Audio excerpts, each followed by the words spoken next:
All right, so let's just talk about the offer process when we compare auction to traditional. Whenever we list a house traditionally, we set a high price, and there's an offer that comes in. A lot of times, the longer the house has been sitting on the market, the lower the offers are.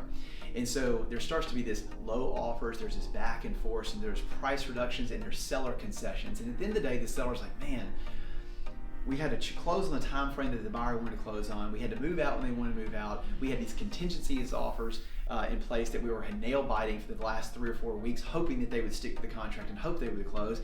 And we had to come off our price, and we had to negotiate repairs. That was kind of crazy. In the traditional way, that's the way things have always happened.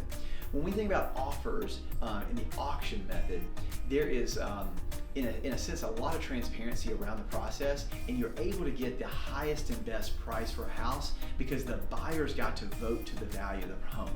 Now, one of the cool things about this is up front, the seller has filled out a contract of their desired terms.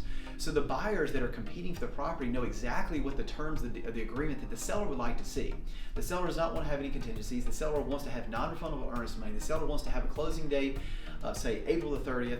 All these terms are known up front. And so the seller can just get a much better outcome whenever you front load the terms and whenever you have transparency to have the highest bids. The traditional approach, the auction, the offer method, is just a little bit chaotic, and the seller is always starting to reduce, and make concessions. So many times in my career, we've had buyers that have found a house to be interested, and you find out that house they were interested in, they didn't move on it, but it closed out, and you'll see that it closed out for much lower than maybe what it was originally priced at. And we'll have buyers like, oh my gosh, if I knew that they would come off the price that much, I would have bought it. I would have paid even more than that.